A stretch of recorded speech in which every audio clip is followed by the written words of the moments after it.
कोई व्यक्ति हो, समाज हो, संस्था हो, इन सबको सबसे पहले चाहिए सुरक्षा। सुरक्षा का एक बेहतरीन वातावरण हो, कानून का राज हो, हर व्यक्ति के मन में सुरक्षा का एहसास हो, हर बेटी, हर व्यापारी अपने आप को सुरक्षित महसूस करे। यह किसी भी सरकार की पहली प्राथमिकता होनी चाहिए और किसी भी सरकार की पहली प्राथमिकताओं में उन कार्यक्रमों को लेकर के जब सरकार आगे बढ़ती है तो उसके परिणाम भी हम सबके सामने आते हैं। और मुझे इस बारे में प्रसन्नता है, सुरक्षा का जो माहौल हमने दिया, आपने क्या किया क्या नहीं किया, उत्तर प्रदेश की जनता ने रिजल्ट दिया है। हमने क्या किया है क्या नहीं किया है, उत्तर प्रदेश की जनता रिजल्ट दे रही है, आगे भी देगी। महत्वपूर्ण रिजल्ट है क्या, हमारे बारे में प्रदेश के अंदर और प्रदेश के बाहर धारणा क्या है, 2017 के पहले, 2017 के बाद। पांडे जी, आप भी देश और दुनिया के अंदर जाते होंगे। 2017 के पहले उत्तर प्रदेश के बारे में लोगों की धारणा बहुत अच्छी नहीं थी, हमें भी बुरा लगता था, अच्छी नहीं थी। आज इस पक्ष के लोग या उस पक्ष के लोग, कोई भी बाहर जाता होगा, प्रदेश के अंदर भी आप जाते होंगे, अगर राजनीतिक प्रोग्राम में नहीं, आप सामान्य कार्यक्रम में जाएंगे तो सामान्य लोगों के मुंह से बात अवश्य आपको दिखती होगी कि हां, सुरक्षा का एक माहौल है, बेहतरीन माहौल है।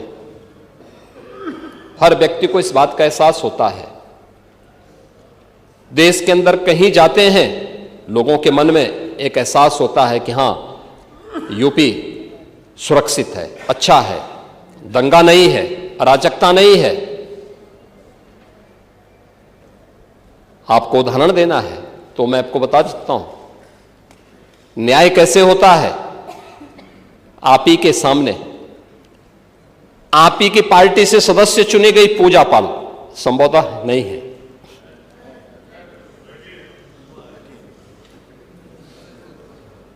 आपकी सदस्य थी, आपने उन्हें न्याय नहीं दिला पाए, नहीं दिला पाए, क्योंकि हिम्मत नहीं थी। माफिया के सामने झुकना मजबूरी थी। आप उन गुंडों और माफियाओं के सामने एक गरीब बेटे को न्याय नहीं दे सकते थे। आप बात तो पीडीए की करते हैं, क्या वो पीडीए की पार्ट नहीं थी? और न्याय कैसे होता है, ये हमारी सरकार ने तय किया। बेटी उस पक्ष की होगी, इस पक्ष की होगी, उसको न्याय मिलेगा, हर हाल में न्याय मिलेगा। और श्रीमती बिजमा यादव को भी मैंने बुलाया था, मैंने उनको कहा आपको सुरक्षा हम देंगे, आप चिंता की कोई बात नहीं। क्योंकि ये केवल एक सदस्य की बात नहीं, आपके और मेरे समर्थक की बात नहीं, सत्ता पक्ष और विपक्ष के समर्थकों की बात नहीं, प्रदेश की सुरक्षा का मामला है। प्रदेश की बेटी, प्रदेश की बहन और प्रदेश के हर व्यापारी को और हर नागरिक को सुरक्षा की गारंटी मिलनी चाहिए। ये सरकार की प्राथमिकता। सरकार की इच्छा शक्ति बहुत साफ है, जो पहले दिन था वही आज भी है, और सरकार उसी दिशा में आगे कार्य भी कर रही है।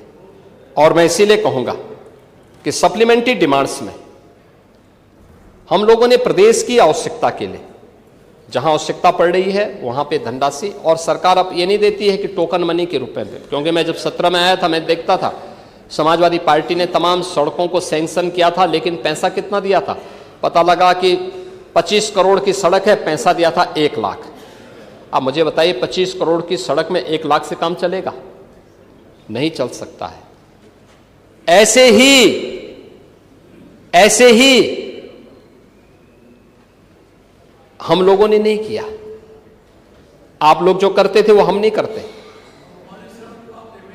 नहीं, हाँ, सबको मिलेगा, आप चिंता मत करिए। वो सड़क भी हमारे उसमें है वो, और आप चिंता मत करिए, वो भी होगा। लेकिन अब सरकार ने तय किया है कि हम एक साथ 40 से 50% पैसा रिलीज करें।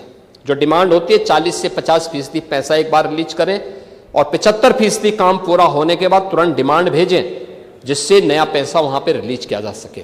और इसीलिए काम की एक गति, कार्य योजना बनाने में समय लगता है, लेकिन जब कार्य योजना और उसके सभी प्रकार की डीपीआर की सभी औपचारिकताएं पूर्ण हो जाती हैं तो उसके बाद उसको रिलीज करने में अब अगले 3 महीने का समय जो बच गया है, इसमें उसी गति को आगे बढ़ाने का, और मैं कह सकता हूं कि 24, 25 और 25, 26 की जो स्पीड है, इसमें निरंतरता आपको आगे बढ़ती हुई दिखाए, आपको इसमें एक नई गति देखने को मिलेगी। मैं केवल इस पूरे माननीय सदन से इस बात को कह सकता हूं, और खासतौर पर नेता विरोधी दल और विरोधी पक्ष से जुड़े हुए लोगों से, कि आप अनावश्यक नकारात्मकता मत लेके आइए। हर चीज को जातीय चश्मे से देखने की आदत से आप अपने को थोड़ा, यूपी का जितना आप नुकसान कर चुके हैं उससे आप लोग अब थोड़ा बचिए। अगर अब चाहते हैं कि वजूद बना रहे तो उससे बचिए, और नहीं तो मैं आपसे कहूंगा कि राह में मुश्किल होगी 1000, तुम 2 कदम बढ़ाओ तो सही, हो जाएगा हर सपना साकार, तुम चलो तो सही। आप दलितों को वोट बैंक की निगाह से देखते हैं, इसलिए कुछ बोलते नहीं। इसलिए मैं कह रहा हूं ना, देखो बांग्लादेश में एक दलित नौजवान को कैसे जला दिया गया। आप लोग गाजा पट्टी में होने वाले किसी भी उस पर आंसू बहाते हैं, लेकिन आपकी जवान से एक शब्द नहीं निकल रहा है, क्योंकि एक दलित नौजवान मारा गया बांग्लादेश में, और उस नौजवान के मरने पर आपकी जवानी सिल चुकी है, क्योंकि आप उसको केवल वोट बैंक के रूप में इस्तेमाल करते हैं।